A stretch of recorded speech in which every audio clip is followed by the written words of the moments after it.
un caractère d'immuabilité. Donc là, je continue une chose. Donc, j'ai parlé pendant un moment, alors, dans le vide. Voilà une chose que je vais essayer d'introduire dans ce développement. J'ai parlé, mais ma parole est en partie perdue. C'est une chose qui nous enseigne beaucoup sur la réalité de ce que l'on fait, de ce que l'on entreprend, de ce que l'on cherche à installer. On installe quelque chose qui est par définition provisoire. La vérité est une chose provisoire. Les paradigmes sont là aussi des entités de mesure, des entités de valeur provisoires, inscrites dans une temporalité qui est changeante. Il n'y a pas de paradigme qui puisse être qui puisse se doter d'une permanence totale. Il n'y a que des pseudo ou des permanences à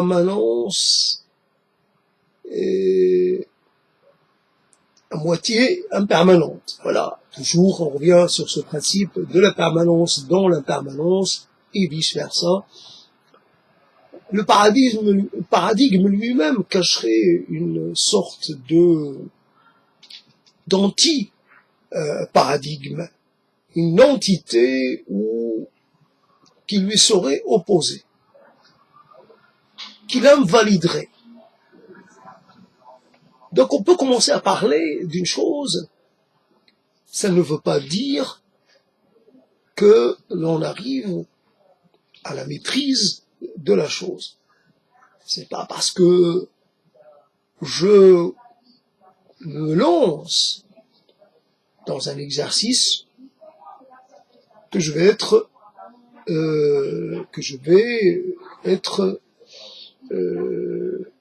garanti, que je vais réussir, parce que je pourrais être gratifié, récompensé pour mon effort. Je me lance dans l'effort de parler ou de traiter des paradigmes sans m'enchaîner à la définition même, à la définition académique, à la définition courante du mot paradigme. Évidemment, je cherche non pas à avancer, mais plutôt à faire dans les mouvements, dans une sorte de mouvement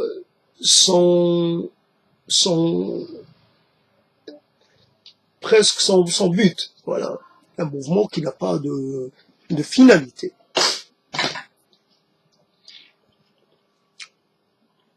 Il y a énormément de choses que l'on pourrait regretter, se mettre à regretter en détail. On pourrait présenter une liste comme ça. Ceci, pour arriver à mettre comme ça, à portée de vue, 100 regrets, 200 regrets, 300 regrets. La liste est presque infinie. Il y a des regrets pour les choses qu'on n'arrive pas à regretter. Comment je peux regretter une chose dont je n'ai pas connaissance, ou dont je n'ai pas conscience? C'est totalement impossible. Et pourtant, il me plaît, même m'arrange d'imaginer qu'il y a un monde sensible, ou peu importe, auquel je n'ai pas accès. Un monde d'une autre forme de conscience, d'une autre forme de perception. Donc à partir d'un mot,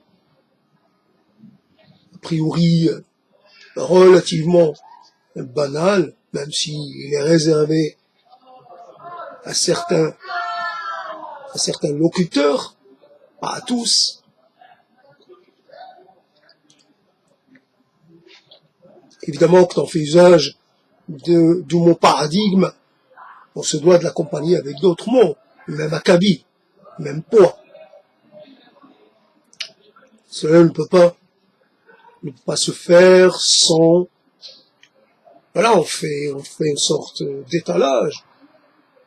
On se pare de mots. Voici, regardez mon diamant, le diamant que j'ai au doigt. Regardez combien il est gros. Voilà, un carat assez conséquent. Si je me pars d'un mot et puis d'un autre, on a 10 doigts, on va avoir 10 bijoux, un bijou à chaque doigt, on pourrait même en avoir plusieurs à chaque doigt, on pourrait avoir des bijoux un peu partout. Donc les mots, tant qu'il y en a, on en s'empare. Donc moi, j'utilise un mot. Il suffit largement un mot.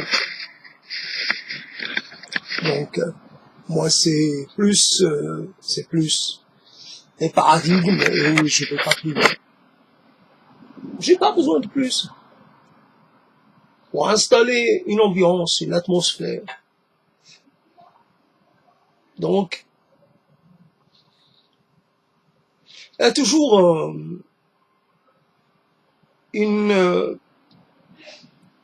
rien n'existe de façon séparée. Tout est relié. Les mots sont reliés les uns aux autres. Et c'est parce qu'on a invoqué un mot qu'un autre mot devient invocable. Sans l'existence ou sa présence en soi est due aux mots qui l'ont précédé. Si impossible, qui ne devient impossible qu'à partir du moment où il a été précédé d'autres possibles. Ainsi, une suite de possibles. Et les mots, ce sont des possibles expressions, des possibles présences, des possibles émergences, des possibles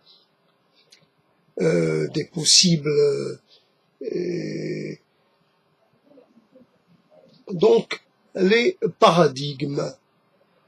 Qu'est-ce qui change dans les paradigmes? Qu'est-ce que les paradigmes sont censés plutôt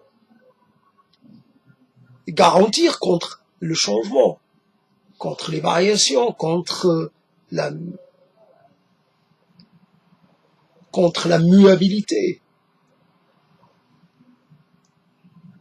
Un paradigme, ça a peut-être pour caractère d'être un peu immuable, un peu transtemporel, un peu éternel. Tout dépend peut-être du paradigme lui-même et au caractère, degré de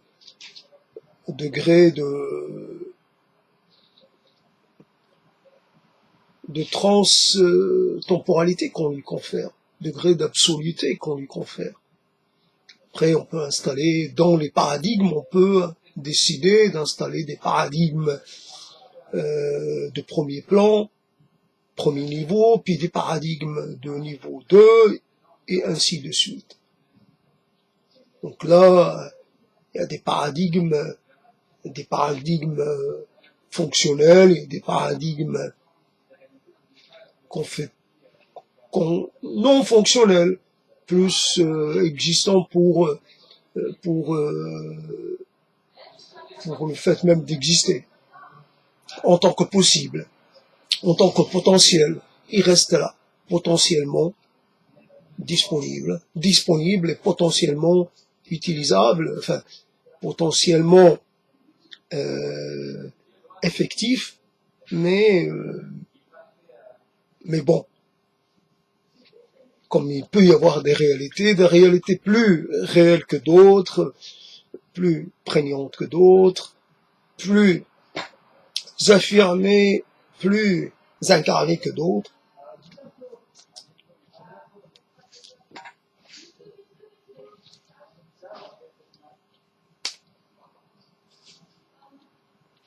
Je vais à la rencontre d'une possible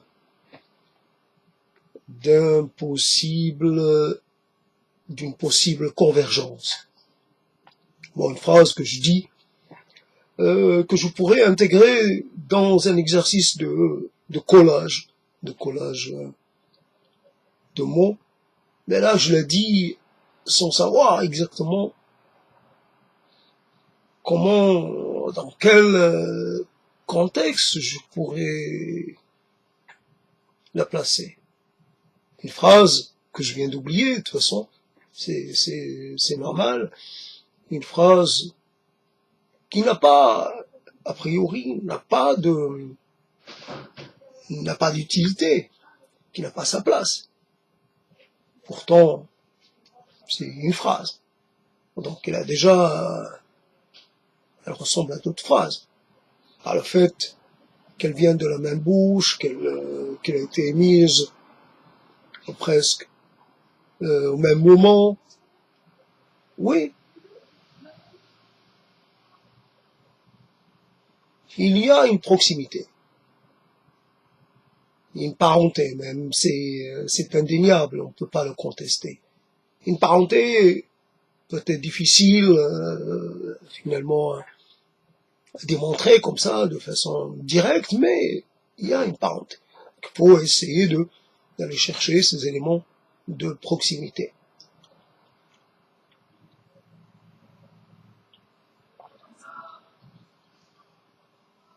Qu'est-ce qu'il faut? Pourquoi a-t-on besoin de paradigme? Pourquoi a-t-on besoin d'avoir comme ça des éléments stables auxquels se référer quand le besoin s'en fait?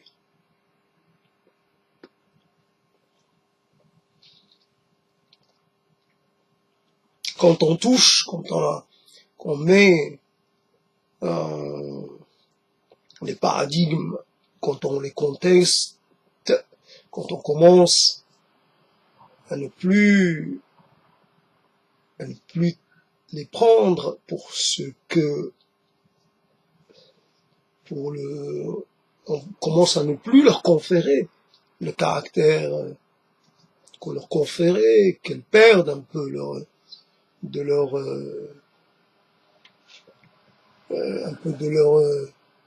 aspect. J'ai oublié. Il y a un mot que j'ai oublié. Il y a un autre mot.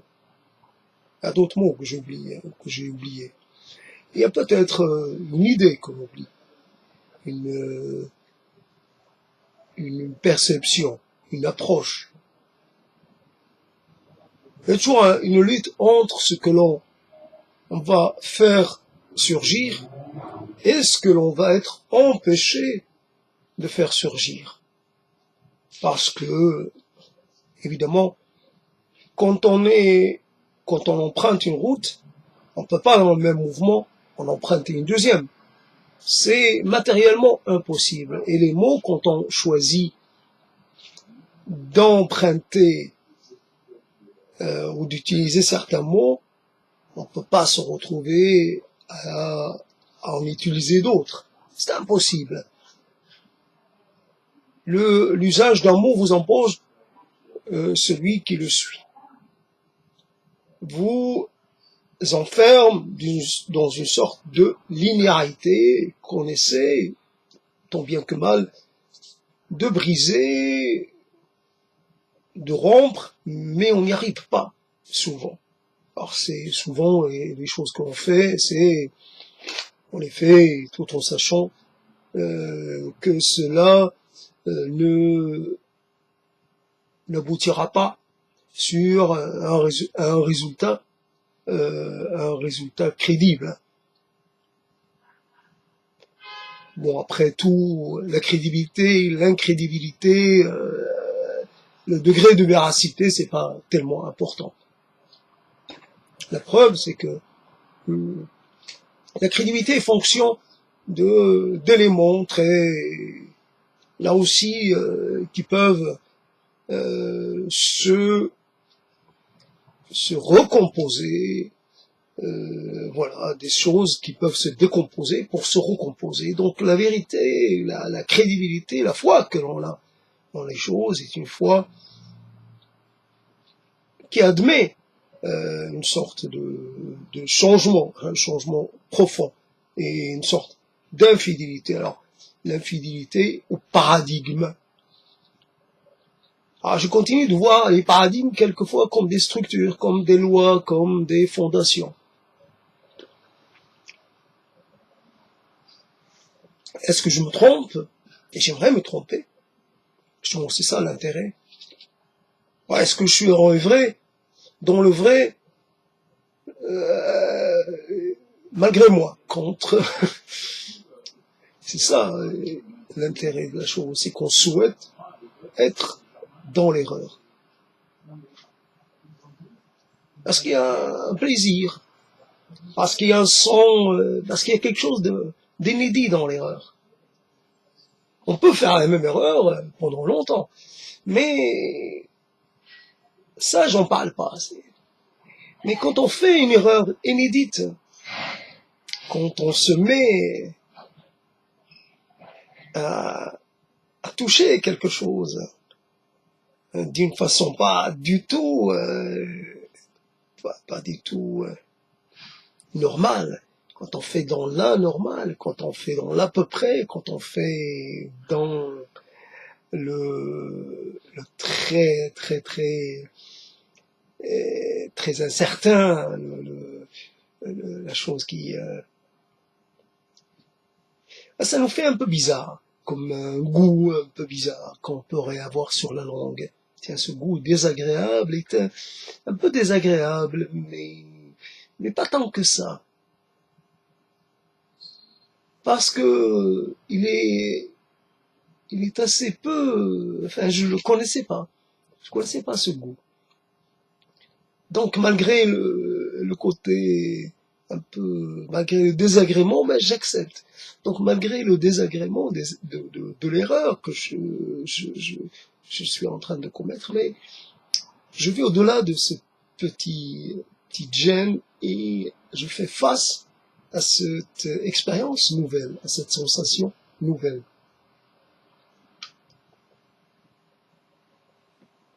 Tu marches dans le vide.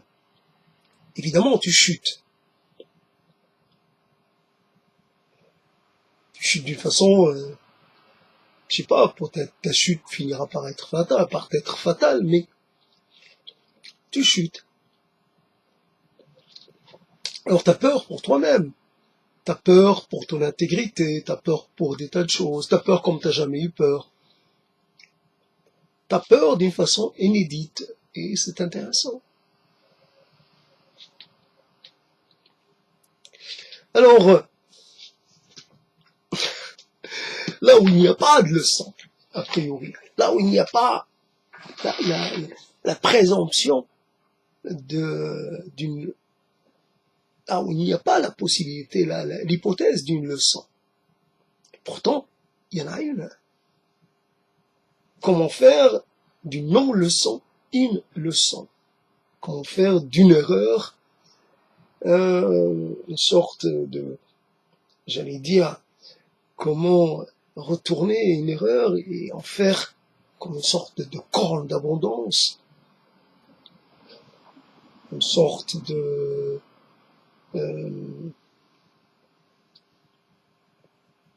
manne pour partir dans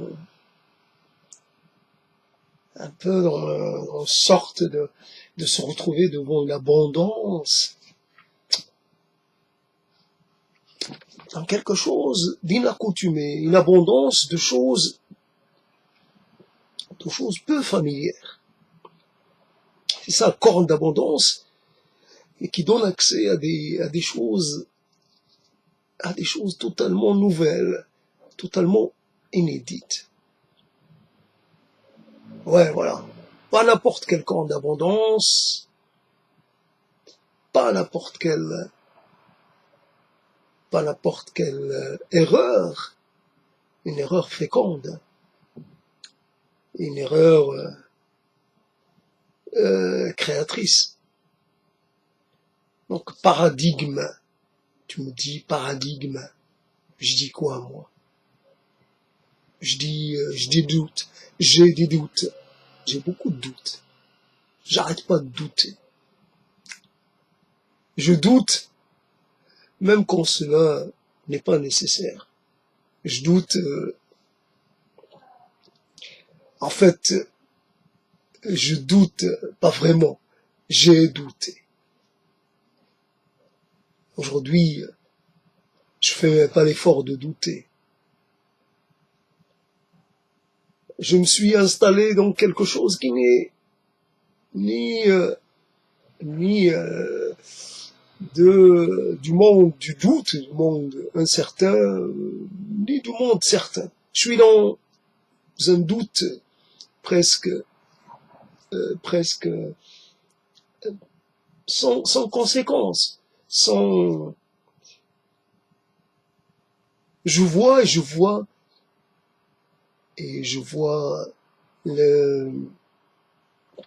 la chose qui passe, la chose qui se transforme, la chose qui se désassemble, la chose qui n'est plus ou qui ne sera plus la chose que je suis en train de voir. J'avais des doutes quand quelque part il y avait quelque chose encore à propos duquel douter, quand le doute avait encore sa raison. Mais il se trouve que il n'y a plus de raison pour douter. Il n'y a plus rien. Il n'y a plus rien. Alors, il n'y a plus ceci, il n'y a plus son opposé, il n'y a même plus la nécessité de se poser la question. La question à propos de la réalité de telle ou telle chose est devenue superflue, sans intérêt. Ou alors, c'est parce que, ouais, ça ne rentre plus. Ça ne rentre plus dans l'ordre du jour, ça fait plus partie des préoccupations du moment. Voilà. Il fut un temps où c'était fréquent, où c'était normal, où c'était là. Aujourd'hui, c'est plus là. Qu'est-ce qui a changé? Ben, que dire du changement? Comment savoir qu'on sait réellement du changement? Comment faire la différence entre un changement et l'illusion du changement? Qu'est-ce que le changement réellement? J'ai encore un corps, demain j'aurai plus de corps. Qu'est-ce que ça change? J'ai encore, j'aurai plus. T'avais, t'as eu, t'as plus.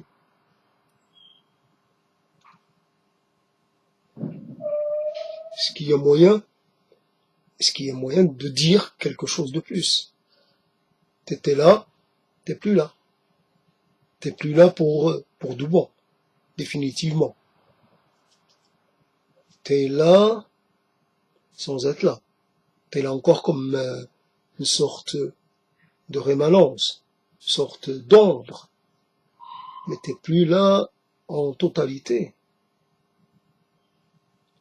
Je te vois sans te voir. Je te touche sans te toucher. Je te parle sans te parler. C'est toi sans être totalement toi.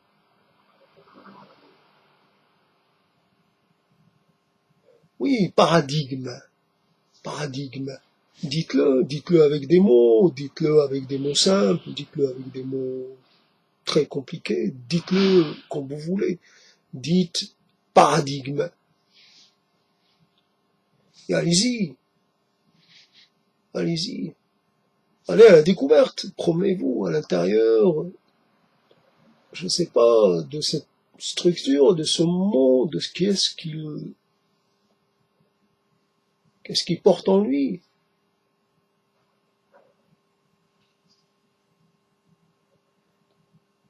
C'est quoi cette chose? C'est quoi cette réalité? C'est quoi cette construction, cet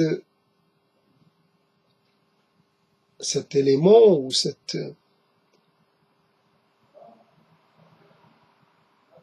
entité?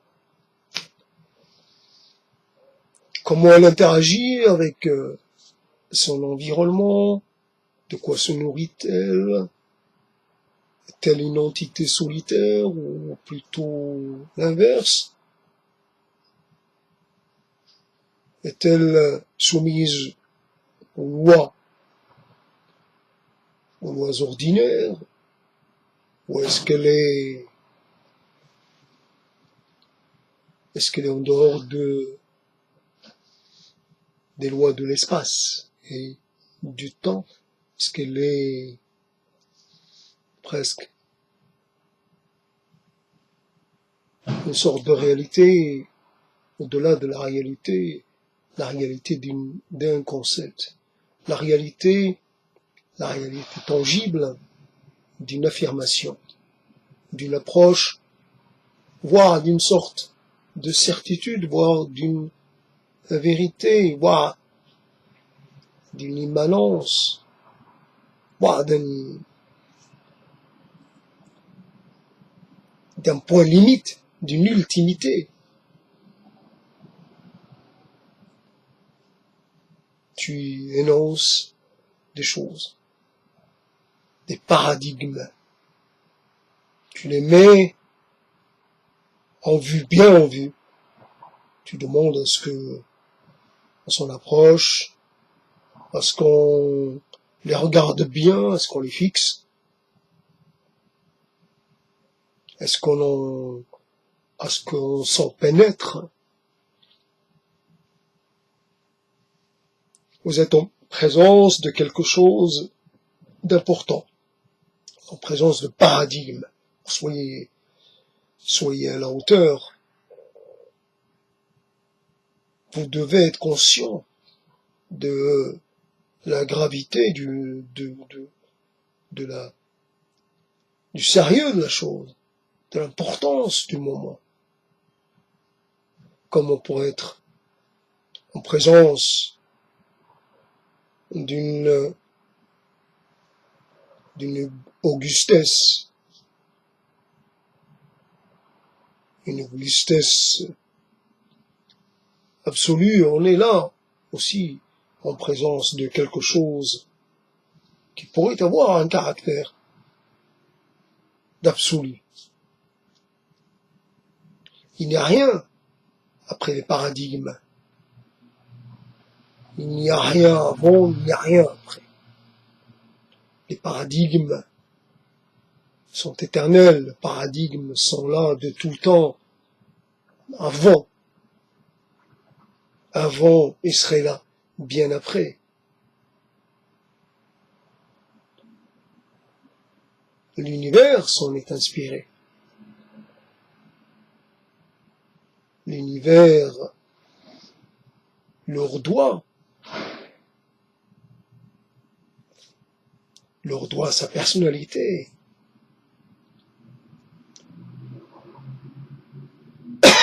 Leur doit presque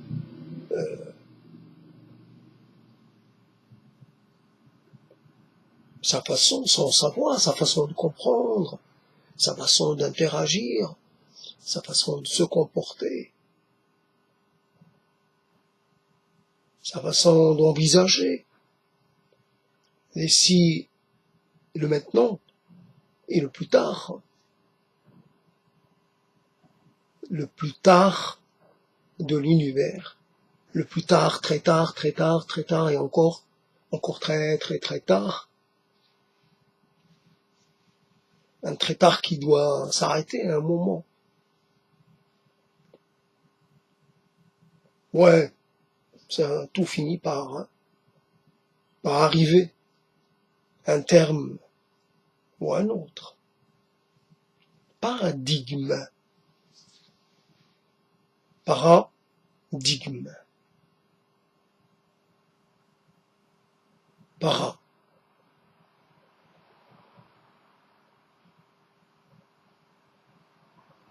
Un peu parafoudre, quelque part. Protège, ça protège de l'indissociation. Ça protège un peu de la désubstantiation. On garde ces substances tant que on garde un contact fort avec les paradigmes. Autrement, on perdrait la conscience de la totalité, la conscience de la globalité. Et on partirait en miettes, en éléments qui se disperseraient.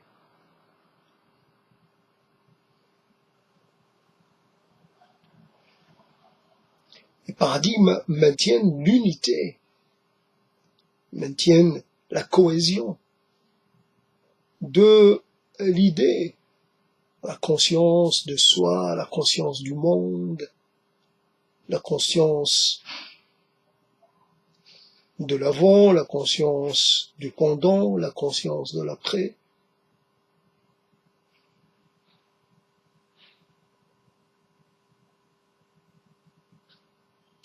Alors, paradigme, et puis le temps s'invite. C'est toujours, c'est quelqu'un, c'est quelque chose, sans gêne. Il s'invite, quand ça lui plaît, quand ça lui chante. Il s'invite, le temps s'invite. Il est un peu l'invité permanent, ou l'invité surprise, ou le temps. Bon. Il vous prend toujours par surprise. Vous êtes tranquille, vous pensez à rien, et puis, oh, le temps passe par là. Vous avez cette désagréable sensation d'être un peu en retard de quelque chose, d'avoir égaré quelque chose, égaré du temps, perdu du temps, d'avoir rien fait de votre temps. Vous savez, cette impression assez qui vous laisse presque malade. La maladie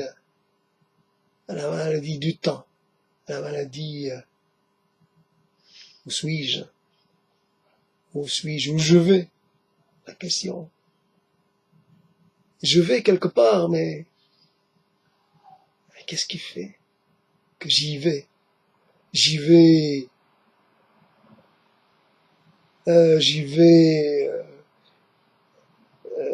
comment dire, j'accepte d'y aller ou on me contraint? Est-ce que, si je pense que je suis contraint d'y aller, alors qu'est-ce que je peux faire pour un peu... Non, contraint.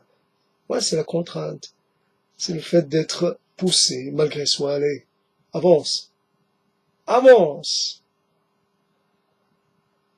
t'arrêtes pas. Tu peux pas t'arrêter. Ouais, enfin, tu peux t'arrêter, mais pas longtemps. À droit, faire une pause. Tiens.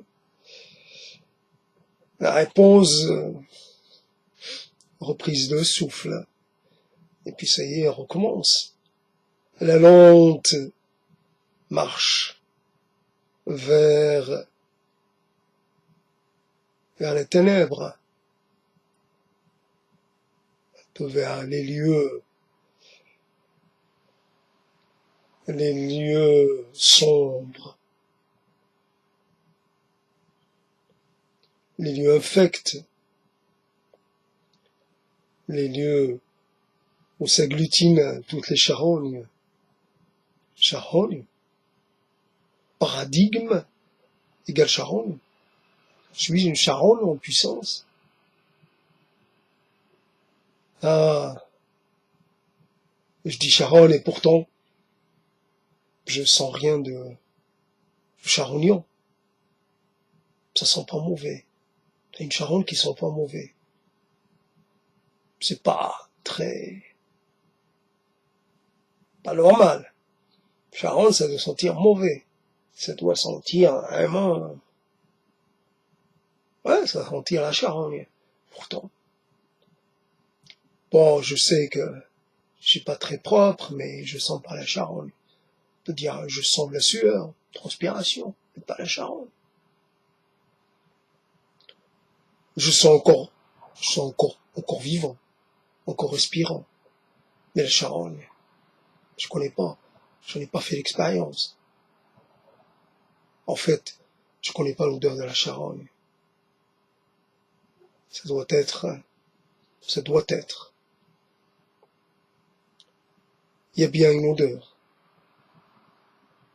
L'odeur. Parce que c'est ce qui nous marque le plus, l'odeur. Et le reste, le silence, ça ne marque pas tant aussi fortement que l'odeur. L'odeur et l'aspect. Ce silence. Et le regard éteint, ou le regard absent, ou le regard plus du tout présent. Le regard. Et le regard qui sont étalés. Et les mots qui se sont arrêtés. Et la voix qui s'est tue. Puis un être qui était là, en totalité, et qui n'est plus là, il n'est plus là, que comme un simple, qui n'est plus là entièrement, et qui bientôt va plus être là du tout.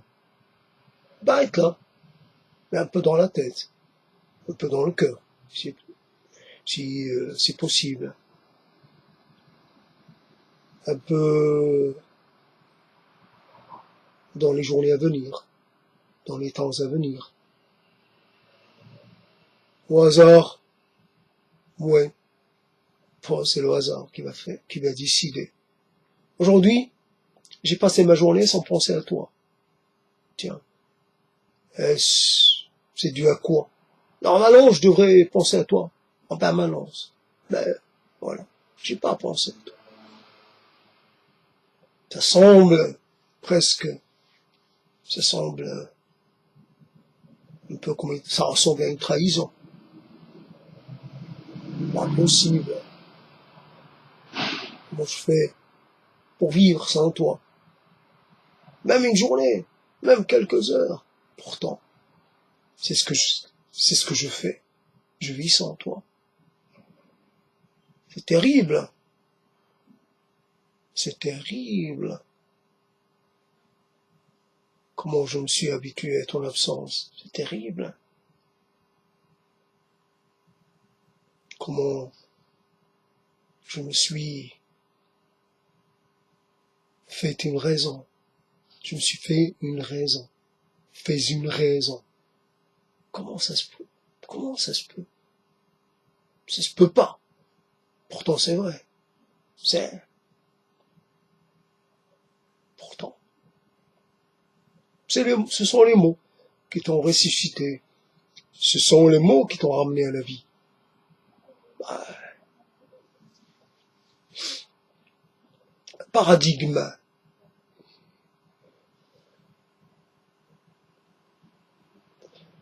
C'est solennel.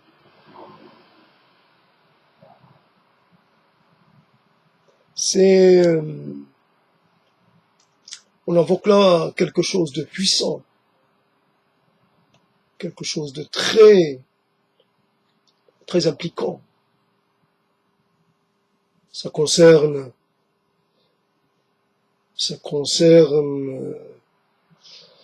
l'aspect, c'est sérieux, c'est pas une simple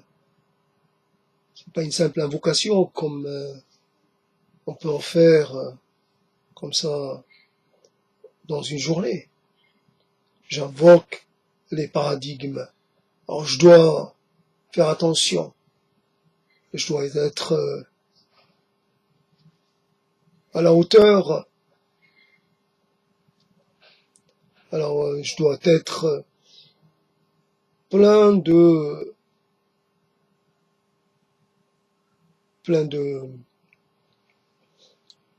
comment dire,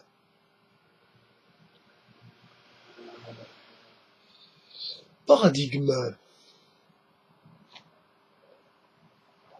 Je cherche une idée, je cherche une force, je cherche une manière de pénétrer ce territoire, j'ai une manière d'être présent.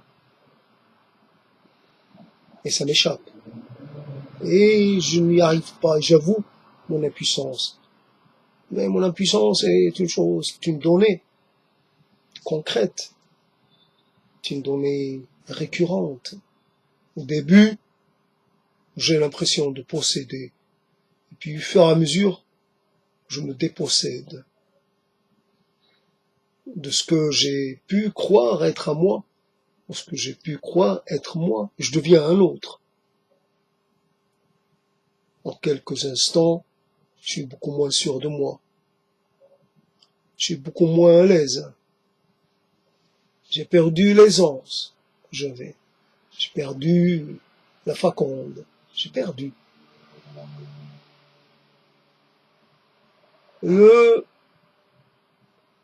J'ai perdu la facilité. Je suis dans un moment de doute. Aussi, un doute concret. Je doute. Je suis dans une sorte. Je suis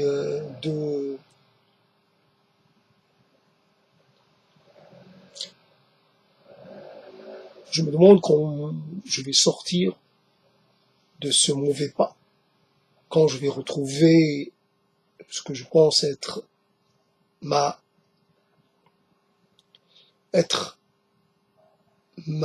être, ou ma condition d'être parleur, l'être parleur.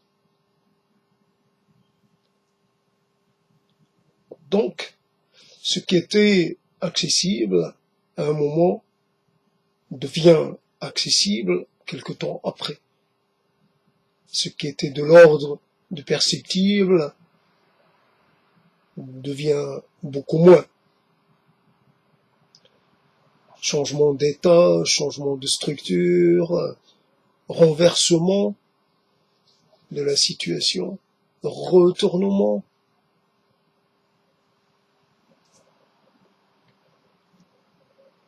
Ouais, donc un paradigme, ça doit résister au retournement de situation. Ça doit pouvoir résister à une sorte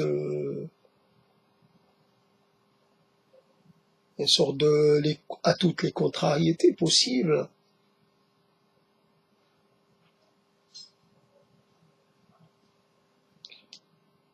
Quelquefois, le doute est salvateur, quelquefois quelquefois le doute n'est rien d'autre que l'aveu d'une impuissance. d'une impuissance installée ou d'une impuissance passagère. Alors je persiste à parler, à dire, en espérant que la grâce revienne. Si elle ne revient pas, c'est que peut-être elle n'a jamais existé. Ce que j'appelle grâce n'est qu'une formule, la grâce. Après tout, c'est pas parce qu'il y a un consentement autour de cette idée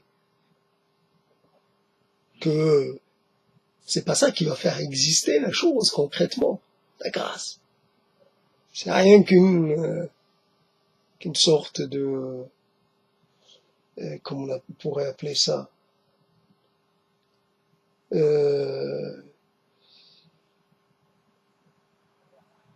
c'est le résultat d'un accord, c'est une sorte de, j'ai oublié le terme, des choses qui existent parce qu'on y croit. Et que l'ombre des croyants, ceux qui y croient, est toujours assez élevé. Ce qui fait que ne se délite pas. Elle garde sa fonction, elle garde son essence même. La grâce.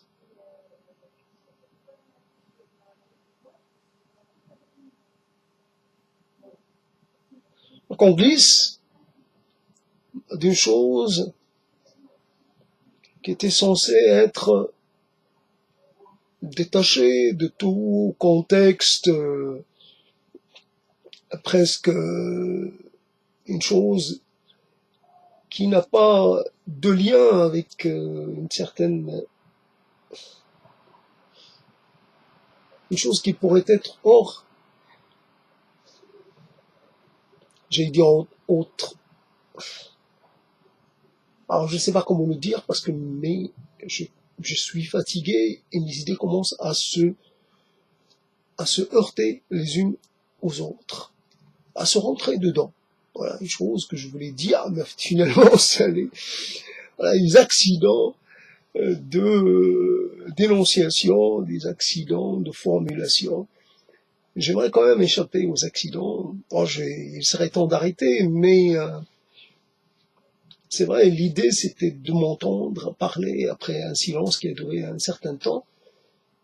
Après, c'est vrai que ça m'a déstabilisé un peu le fait que je n'ai pas appuyé sur le bouton.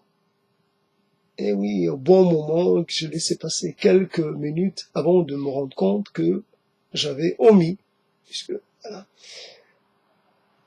Ouais, le vert, j'avais omis de changer la couleur du bouton. Donc quand c'est vert, ça veut dire que ça enregistre pas. Quand c'est rouge, ça veut dire que ça enregistre.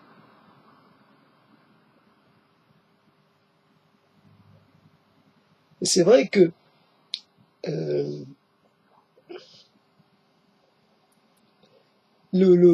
la source, un peu le feu qui a donné, qui a été le combustible pour cette prise de parole, quelque part, il s'est un peu, il a été épuisé, il n'y a plus de feu. Donc,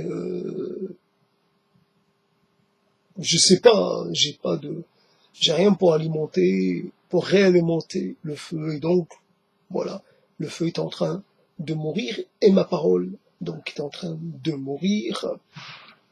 Et c'est un peu le sort de toutes les paroles. Quelquefois, tout dépend. Quelquefois, on a suffisamment de combustible, et on peut bénéficier d'un feu qui peut durer longtemps, et quelquefois, voilà, tout dépend de plein de, j'ai pas, une question de paramètres, une question de disponibilité physique, mentale, voilà, c'est un ensemble de choses. Après tout, ce qui est intéressant, c'est le moment où on est soi, tout en n'étant pas soi. Je fais des formulations, je me reconnais pas dans ces formulations. C'est un étranger. C'est un étranger, c'est un moi étranger. Je parle, et comment ça se fait que je parle comme ça? Comment ça se fait que je formule de cette façon? Pourtant, c'est moi. Je reconnais ma voix, je reconnais mes intonations, je reconnais que je suis là, présent. C'est moi. Donc je reconnais tout. Je sais, voilà, c'est moi qui ai mis ça en place. Pourtant, ce n'est pas moi qui parle. Quelquefois, on peut être assez épaté par soi-même, mais en même temps, on se dit, mais qu'est-ce que c'est que ça? Là, on peut revenir vers l'idée de l'être habité. Ouais, je suis habité par les mots, par certains mots. Bon. Et c'est les mots qui me gouvernent, jusqu'à un certain point. Évidemment, au bout d'un moment, ils se sont fatigués. Enfin, l'esprit qui m'habite s'est fatigué, donc je reprends le contrôle. Mais pour conclure, pour dire des choses assez, un peu moins, qui m'intéressent un peu moins que ce que j'ai pu mettre en place au début. Là, ça devient un peu plus, j'allais dire, un peu plat. Donc,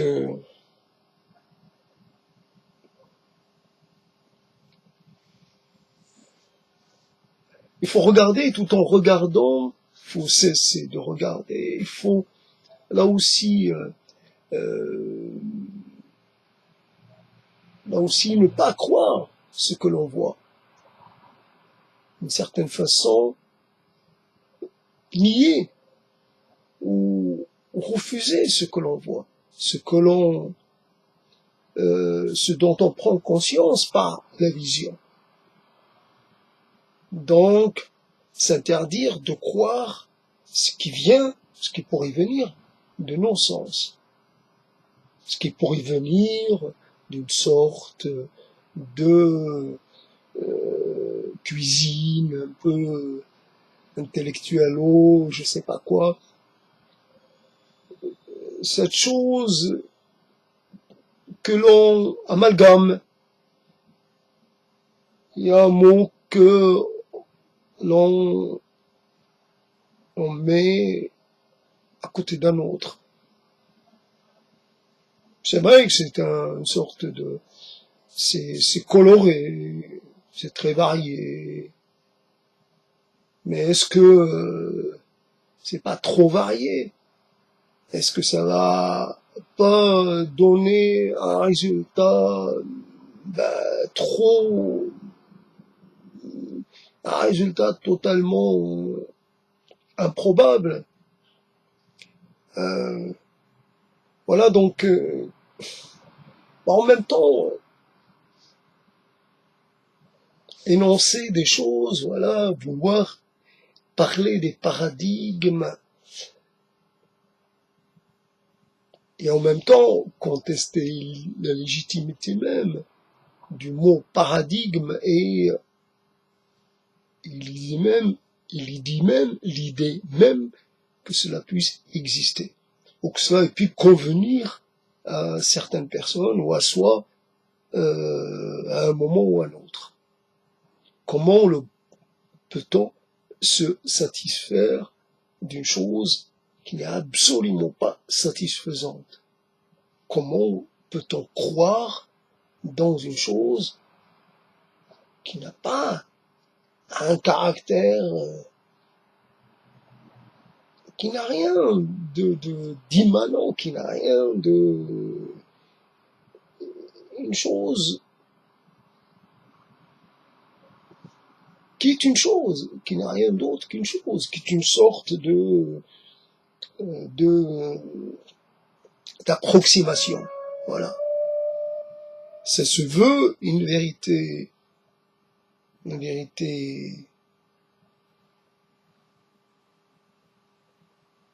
absolue, pourtant, c'est une approximation.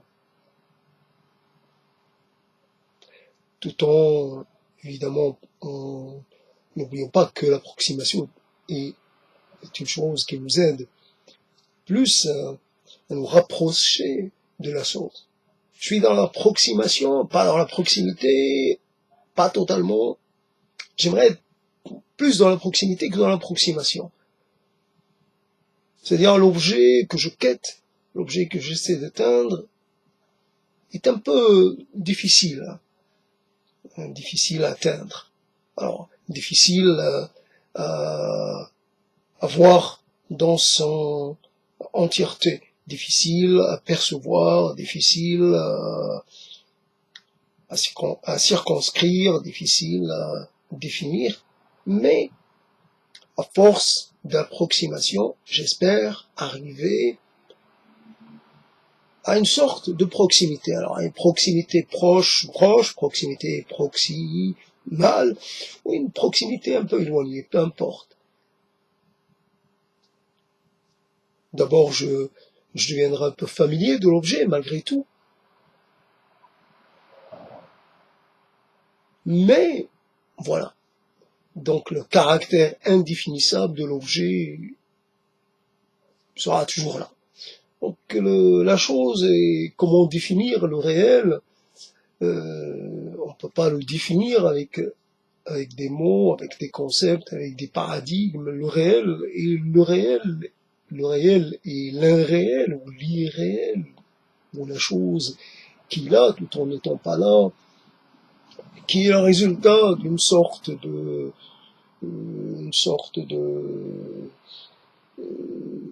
d'accord un peu. Je suis d'accord sur la réalité d'une chose. Je vais pas, je dois à un moment donné laisser de côté tout ce qui pourrait me faire penser le contraire et être d'accord pour une sorte de j'oublie toujours ce terme, une sorte de je vais me contenter de non pas de temporiser, mais je vais arrêter de chercher à être dans le vrai. J'accepte de faire avec une dose de faux. La chose est incernable dans sa réalité ou dans son irréalité. Bon, j'ai deux possibilités. La chose existe ou la chose n'existe pas. Et je ne me satisfais pas de cette opposition, de ce duopole. Je veux plus. Je veux parler d'une chose en envisageant toutes sortes d'hypothèses. Une existence pleine dans un contexte, une existence presque irréelle dans un autre, puis une existence qui n'est pas fixe.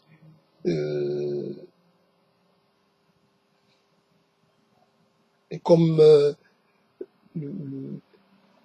le jour qui est défini par le retour d'une chose qui, elle, finalement, n'a jamais quitté le ciel. C'est uniquement le mouvement. La réalité ne bouge pas, c'est moi qui bouge autour de la réalité. Et quand je bouge, je change de perception. Je varie ma perception en fonction de mon emplacement, plutôt de mon déplacement. Alors, déplacement dans le temps, déplacement dans, je sais pas, je me déplace.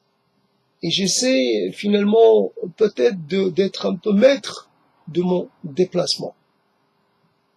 À un moment donné, j'ai envie d'accélérer le déroulement où bon, je ferai des journées, je sais pas, des journées plus longues ou des nuits plus longues en fonction de ce que je veux entreprendre.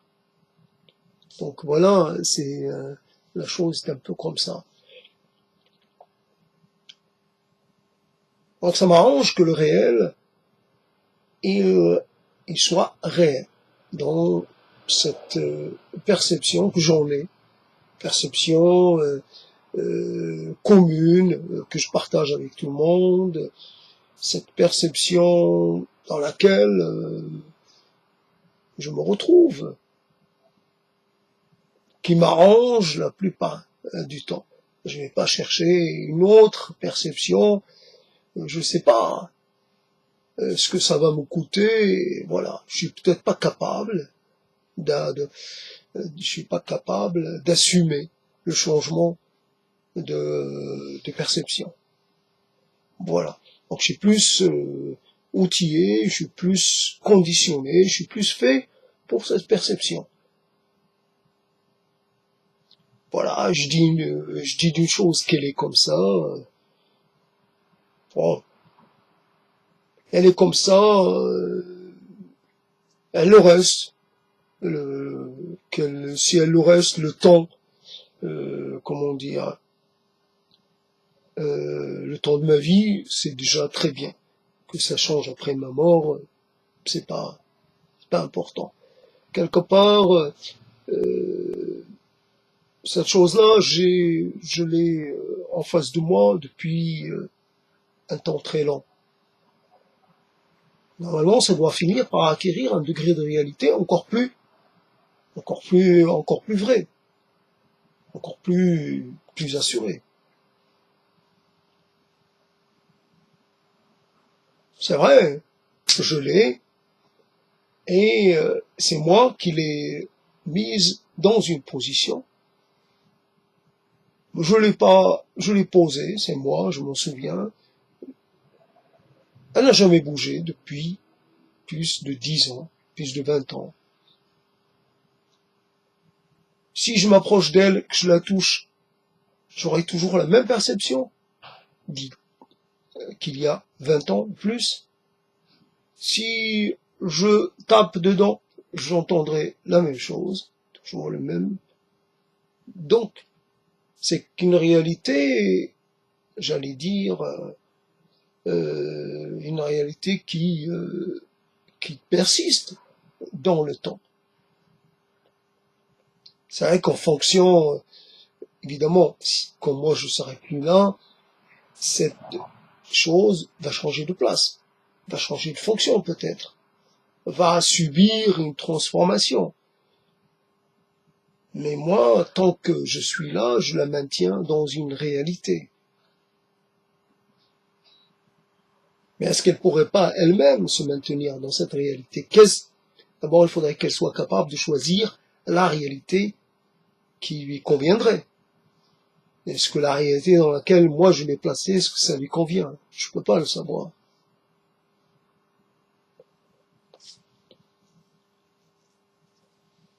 Donc voilà comment les choses évoluent, comment les choses. Donc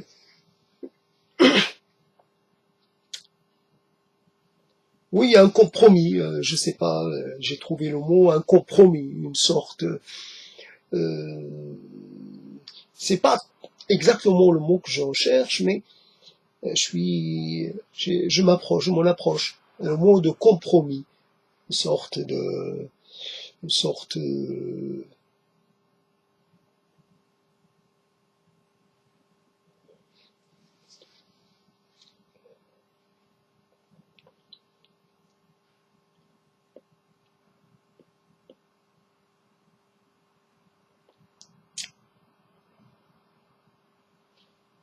comment on découvre des choses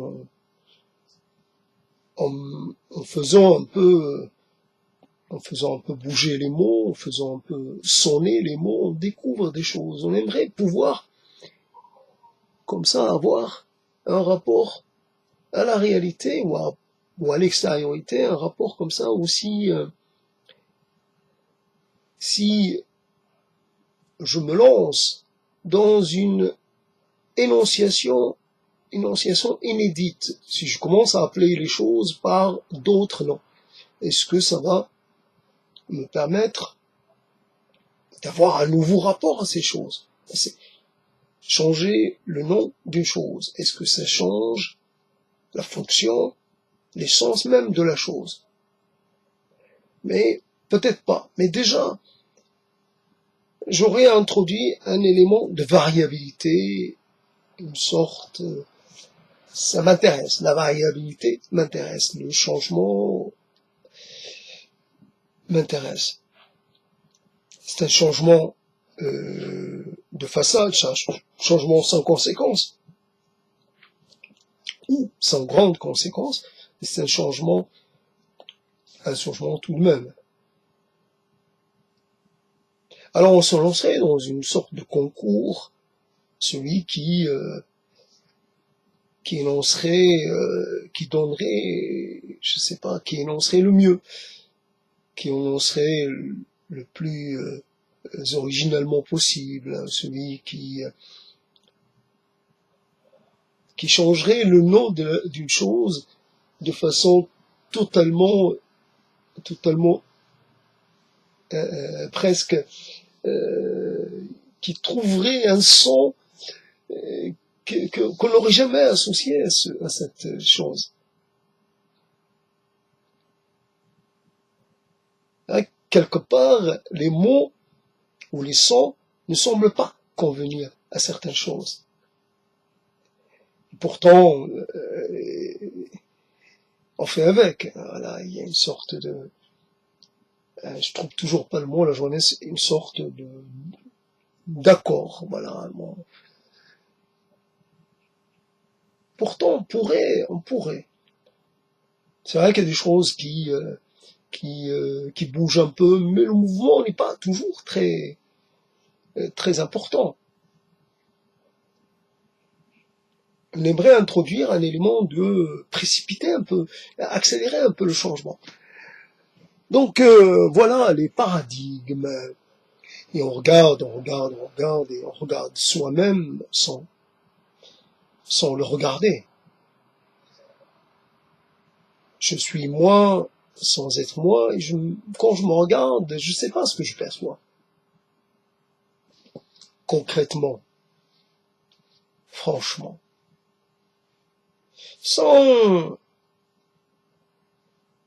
Qu'est-ce que je vois? Qu'est-ce que je vois? Qu'est-ce que je perçois? D'ailleurs, y a-t-il matière à perception, matière à disance, matière à propos? Y a-t-il quelque chose à dire, quelque chose de spécial? Peut-être pas. Y a rien à dire. Regardez de façon machinale. Jeter un coup d'œil. Bon, j'ai pas besoin de jeter un coup d'œil pour savoir que j'ai encore un visage. Bon. J'en ai un autre moyen de m'en rendre compte. Ouais, j'ai encore un visage.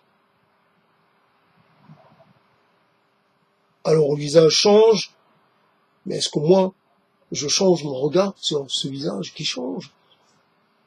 Je sais pas. Il y a longtemps, pour le dire, il y a longtemps que j'en ai fait mon deuil. Il y a longtemps que je me suis dissocié de ce visage. Il y a longtemps que moi, ce n'est plus moi. Il y a longtemps que je suis fatigué d'être moi-même, un peu, ou qu'on me voit toujours moi. Je suis moi sans être moi. Certains jours, je suis plus moi que d'autres. Et certains jours, je sais pas. Je suis pas moi. Sans être autre chose. Je suis moi, mais moi, je suis un autre. Moi, je suis un moi collectif, un moi pas collectif, un moi inclusif, un moi disclusif, un moi... Je suis qui? Je suis qui? Je peux dire quoi? Je peux dire quoi par rapport à ça? Qu'est-ce que je peux énoncer? Qu'est-ce que je peux proclamer? Qu'est-ce que je peux? Est-ce que je peux élever la voix? Est-ce que je peux gronder? Est-ce que je peux crier? Est-ce que je peux appeler. Ouais, toi qui m'as fait comme ça, viens qu'on s'explique. Viens, allez, viens, qu'on s'explique. Sans avertissement, je donne le premier coup, puis j'en rajoute un autre. Ouais, toi qui m'as fait comme ça. Toi. Ouais, mais sûrement. Des choses comme ça. Après.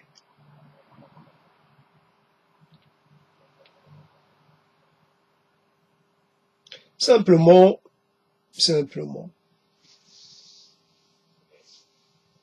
on veut pas dire quand on veut pas déclarer, quand on veut pas expliquer, expliciter, détailler.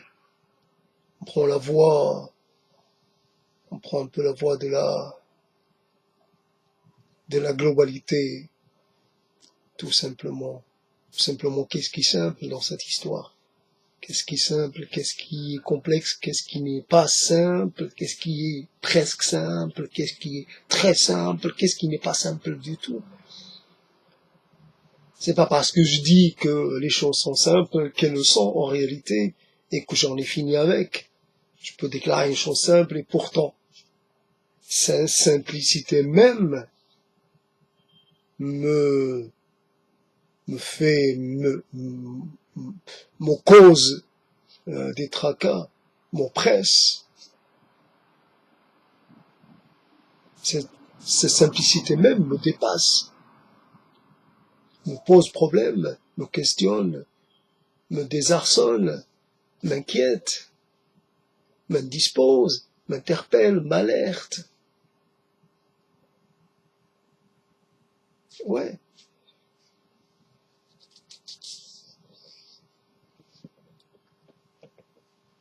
Une chose, et puis une autre. Celui qui s'adresse à qui? À personne, en fait. S'adresser à personne. C'est comment faire en sorte que quelque chose puisse n'être pas du tout semblable aux autres, un peu difforme, mais pas vraiment difforme par rapport à quoi? Par rapport à une norme, difforme par rapport à une forme que l'on a coutume d'accepter, difforme. C'est pas exactement quelque chose qui n'est pas comme les autres choses, voilà. Une chose un peu particulière, un peu singulière, voilà, une singularité un peu trop singulière, hein, voilà. Ouais, l'informe, le difforme, le mal formé, le mal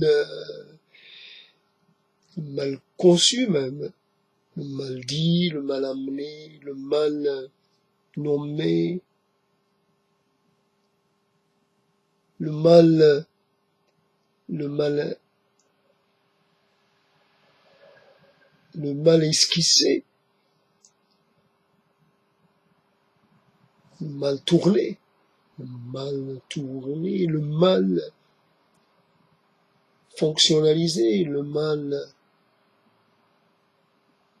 ouais, et puis les paradigmes, j'oublie pas, les paradigmes, il dit, paradigme, je vous chie dessus. Ouais, ouais, quelque part, je vous marque je vous souille. C'est, ça peut paraître incongru à ce stade. Qu'est-ce que ça veut dire? Qu'est-ce que ça veut dire?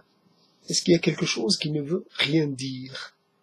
Est-ce qu'il y a quelque chose de totalement déplacé, de totalement illégitime, de totalement inutile? Est-ce qu'il n'y a pas quelque chose relié à quelque chose? Et ainsi, de lien en lien, on remonterait jusqu'au premier jour, premier instant de la conception, premier instant de l'émergence, premier instant de l'apparition, premier instant de la gestation, premier instant de la conception, premier instant de la fécondation, premier instant, premier moment du début, du début. Donc finalement, le lien remonte, peut remonter, tout est lié. La souillure est liée, le péché est lié, c'est lié à une matrice, quelque part, à une matrice qui s'inscrirait dans le très lointain ou dans le très à venir, peu importe. Est-ce que les choses, elles seraient pas un peu comme ça, la fin est déjà passée et on est en train de remonter vers l'origine? Est-ce que les choses sont pas un petit peu inversées? Est-ce qu'il pourrait pas y avoir un processus qui fonctionnerait à l'envers? Pourquoi pas? Donc le temps, quelque part, le temps me laisse un peu là, sans thèse, sans discours, sans parole, sans argument, sans qualité, sans destin, sans... Ouais, je suis là, sur le bord de la route. Et j'attends. J'attends quoi? Ah, c'est une route oubliée, personne ne va passer, ni aujourd'hui, ni demain, ni... Qu'est-ce que j'attends? J'attends. Ah, je m'adosse contre un mur à moitié éboulé, puis je reste là, sans bouger. Qu'est-ce que je peux faire d'autre? Si je bouge dans un sens, dans un autre, j'aurais pas l'impression d'avancer quand même. Si j'avance, je recule. Si je recule, bah, j'aurais pas l'impression d'avancer, ou même de faire quoi que ce soit. Je deviens un point fixe dans l'espace. Point fixe peut-être dans le temps aussi. Point fixe. Pas de mouvement, pas d'avenir, pas de présent non plus, peut-être un passé, mais un passé qui est en train de sombrer dans les profondeurs, passé déjà bien lointain, passé. Point fixe, mais un point qui ne compte pas, un point sans importance, un point sans poids. Je peux pas dire que moi je pèse un gros poids. D'une certaine façon, ouais, possible que j'écrase quelque chose, c'est possible. Une araignée, petit quelque chose, une petite plante. C'est bien possible. Je fais mon poids. Et même si je suis très léger, je pèse suffisamment pour pouvoir écraser sans le vouloir un être de consistance beaucoup moins que la mienne. Mais la Terre, elle n'a pas conscience de mon poids. La Terre. Je peux peser un poids d'une montagne, que ça lui ferait rien à la Terre. La Terre, elle s'en fout. que je pèse pas, que je pèse lourd, que je pèse pas la terre. Et moi, je suis là et j'attends. J'attends. C'est vrai que l'attente est un art que je sais pratiquer. Je suis un bon attentiste. Je sais attendre. Sans réclamer quoi que ce soit. Sans vouloir hâter les choses. À quoi bon? À quoi bon accélérer? À quoi bon bouger? À quoi bon se mouvoir? À quoi bon? À quoi bon faire des gestes? À quoi bon s'allonger, rester assis, accroupi, debout? C'est la même chose. C'est toujours moi. Je pèse autant. Si je suis assis, que je sois assis ou debout, c'est moi. Je change pas de fonction, je change pas de destin, je change pas de manière d'être. Je suis debout, mais je suis pas là pour larguer le ciel. Je suis assis, peut-être même, mais je suis pas en train de monter un guet-apens, j'attends rien. Si quelque chose venait à passer devant moi, je la laisserais passer. Tiens, une biche, oh biche, passe la biche. Elle s'en rend pas compte de ma présence. Ben, c'est vrai que j'ai plus d'odeur. Ça m'arrange bien. Donc elle passe, je la laisse passer. J'ai plus la sensation d'avoir faim, j'ai plus de désir, j'ai plus d'envie. C'est comme ça. Ça a l'air de surprendre, mais c'est comme ça. Je suis en attente. Je sais pas. De quoi? Ça, je saurais pas le dire. J'attends même pas une réponse à ça, à cette question. C'est ça. Le jour où je serai plus en attente de quoi que ce soit de façon totale, peut-être qu'à ce moment-là, il m'arrivera quelque chose, en tout cas, je l'espère. Si j'espère, c'est que j'ai encore un désir, c'est que j'ai encore de l'espoir, c'est que j'ai encore dans l'idée d'avoir un restant de destin. Ouais, c'est toujours compliqué, ces histoires. Alors, paradigme, comme qui dirait, allons manger, viens manger, pendant que c'est chaud. Viens manger, viens tremper tes doigts dans cette nourriture qui palpite presque. Ça vient de sortir du four. Regarde, c'est doré à souhait. Regarde combien c'est bien présenté. Regarde combien c'est l'air succulent. C'est sucre qui dégouline de partout.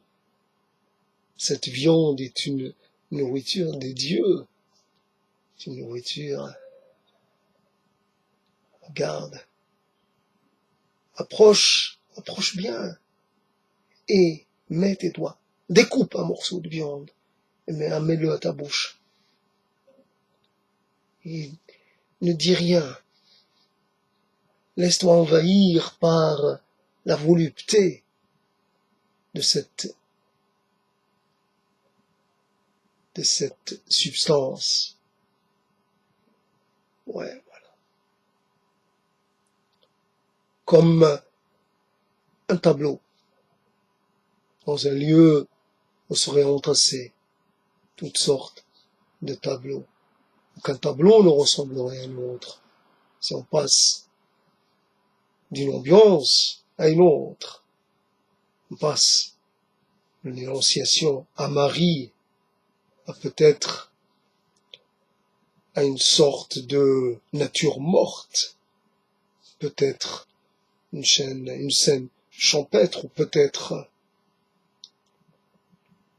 une scène de danse dans un cabaret, peu importe, on est là, on passe. Il n'y a pas d'hiérarchie, il n'y a pas de préséance, tout est mélangé. Ce portrait-là, qu'est-ce qu'il te dit? Moi, il me dit rien. Bon, sûrement qu'il y a beaucoup de choses à dire, mais moi, aujourd'hui, il me dit rien. Il me laisse sans réaction.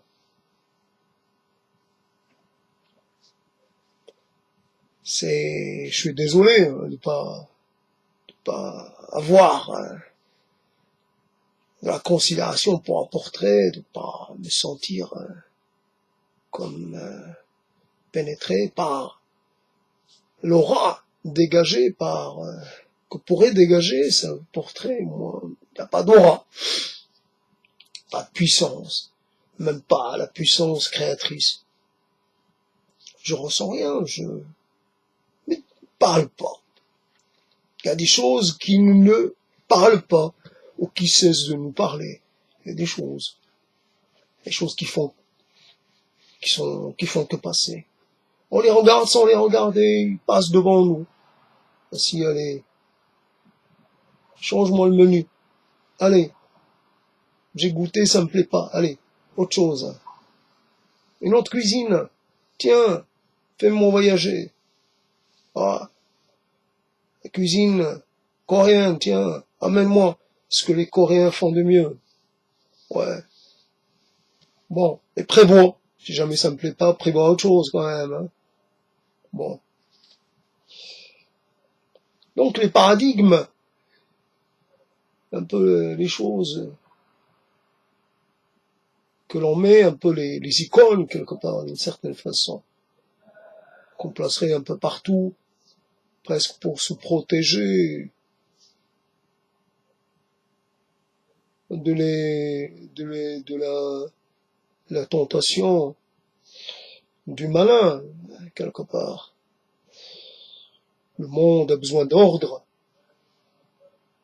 Le malin nous propose le chaos, nous propose le désordre, la désobéissance, le paradigme, c'est la loi, rien que la loi, les fondamentaux.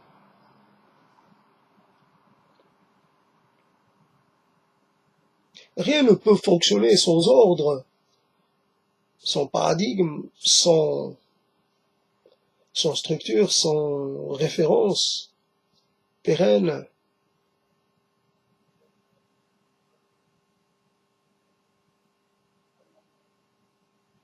Ouais, il fut un temps. Il fut un temps où c'était possible de parler, comme dirait l'autre.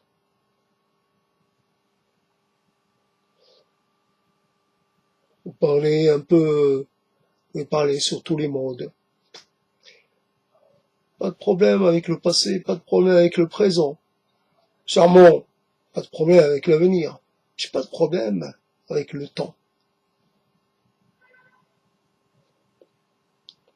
Moi, le temps, ça me pèse pas. Ah, que j'ai envie de grandir. J'ai envie d'être un homme. Mais bon, c'est pas...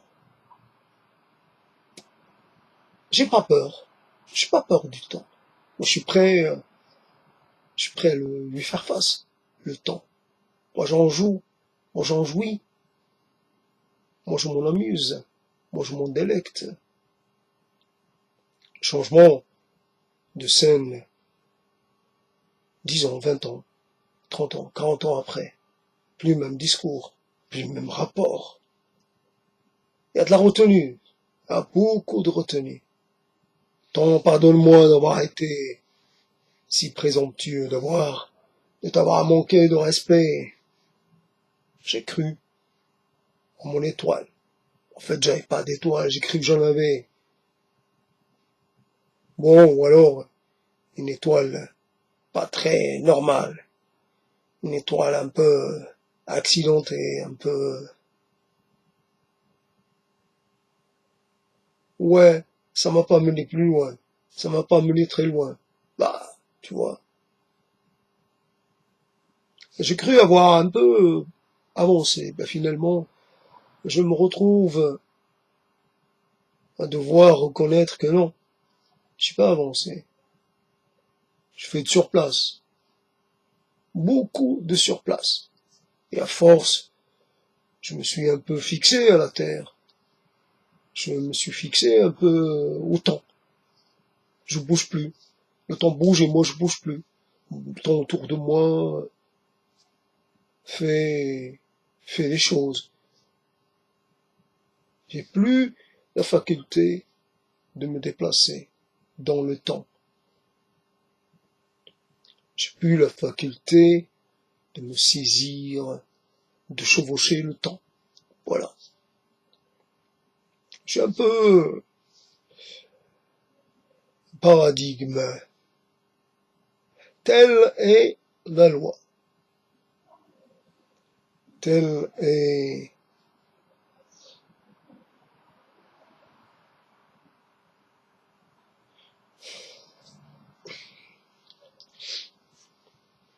Il y a un moment où j'ai parlé du moment de grâce principale, il y a un petit moment un peu de, j'allais dire, de rap, un petit supplément de grâce, puis au bout d'un moment de reconnaître que le temps d'arrêter est venu d'une certaine façon. On peut continuer comme ça à entretenir la flamme, mais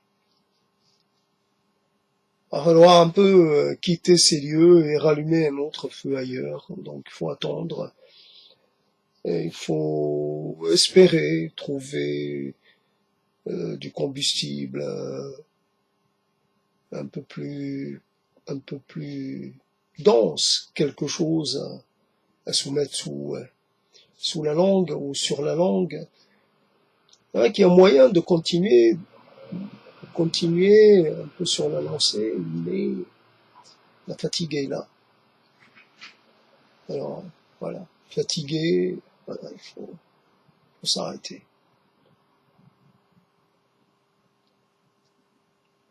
C'est marrant comme c'est fait, c'est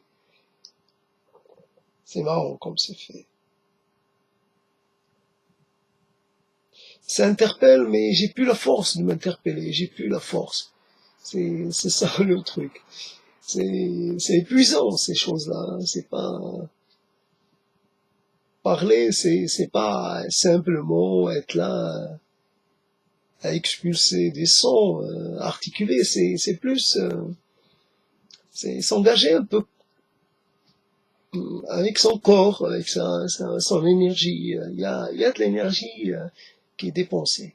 Après, une fois que c'est un peu épuisé, il va falloir se recharger, voilà.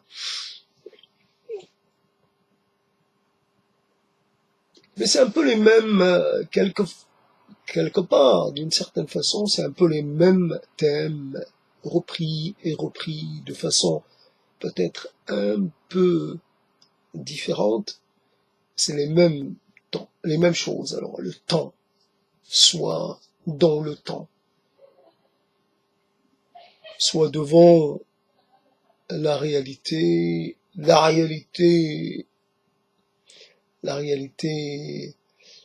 comment dire, alliée, ou la réalité ennemie, la réalité favorisante, ou la réalité défavorisante, la réalité, la chose. Alors après, il y a le silence. Et on se rend compte, de toute façon, on a une dette.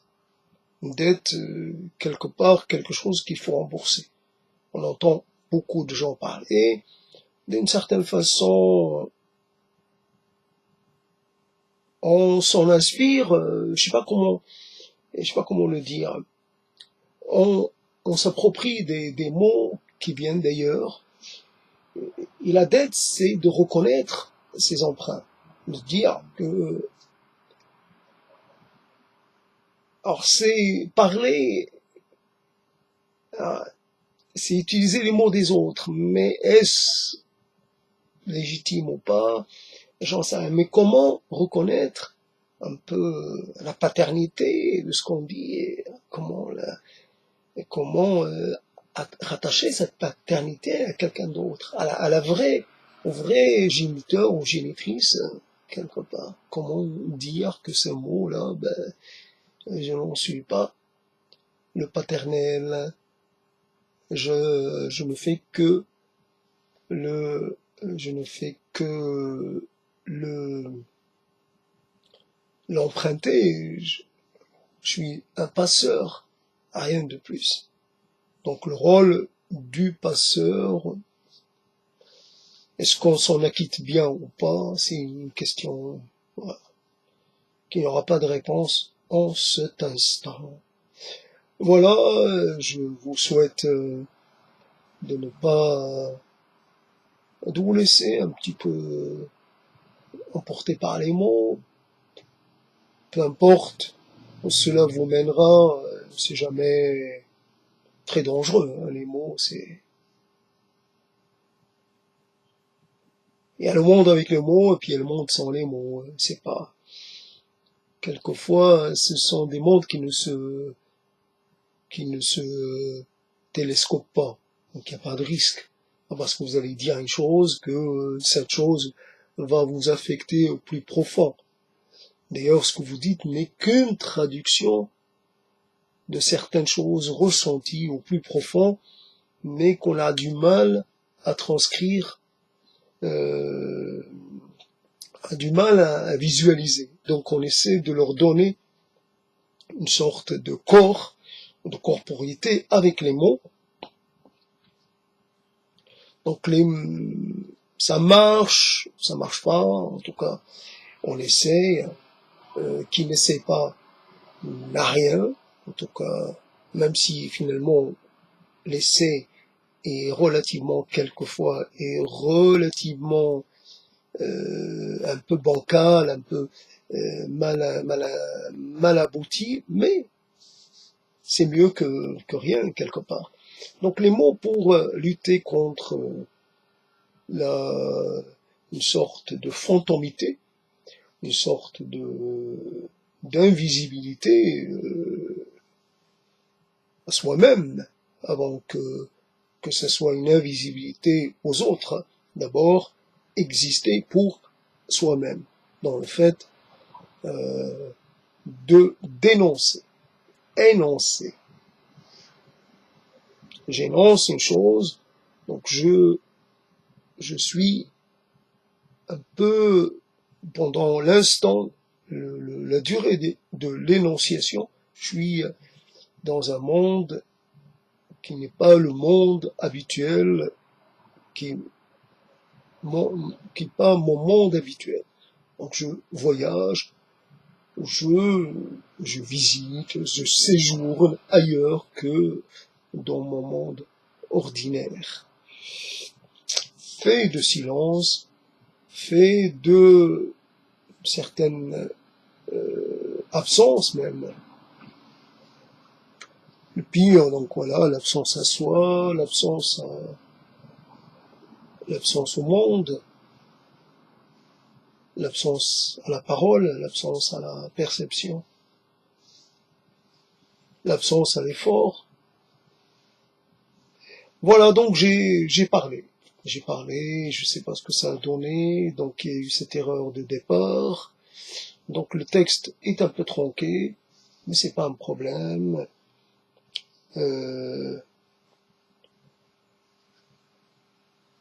Ouais, donc à la prochaine prise de parole. Donc c'était donc prise de parole le 30 septembre, le dernier jour. On est même, on a basculé déjà sur le premier du mois d'octobre, donc c'était le dernier jour du mois de septembre de cette année si particulière et si questionnante, si j'allais dire année horrible même d'une certaine façon. Ce fut une année difficile, elle n'est pas terminée, et voilà. Donc à charge de reprise, la reprise, les mots permettent de redresser la tête un peu pour appeler un peu d'air, quoi. Alors qu'en fait, on se noie, mais de temps en temps, donc c'est une noyade qui se prolonge. On coule pas de suite. On essaie de survivre un peu plus longtemps que l'ordinaire, voilà. Donc, j'ai un petit gilet de sauvetage, voilà, je me maintiens en faisant un petit effort et j'essaie de garder ma tête au-dessus de l'eau, de manière à, je sais pas, j'espère que quelque chose va venir à mon secours, on sait jamais, mais je lâche pas. Pour l'instant, je ne lâche pas. Donc les mots permettent ce maintien, un peu la prolongation de la vie. Voilà, le fait, chaque mot est comme une respiration supplémentaire, un exercice de survie, voilà, d'une certaine façon, alors que de toute façon, l'inévitable est là, l'inévitable est inévitable, et le terme est proche, ça reste, le, le proche est toujours très lâche, proche peut-être dans la minute qui suit, c'est peut-être dans les 10 ans qui suivent, c'est peut-être dans les 3 ans qui suivent, dans les 2 mois, c'est assez lâche. Mais on lâche pas pour autant, on lâche pas on se retire pas de la scène tant que il y a du texte à dire, tant qu'il y a un jeu à jouer, tant qu'on a un rôle, voilà, tant qu'il y a peut-être un public, qui sait. Voilà, donc à bientôt.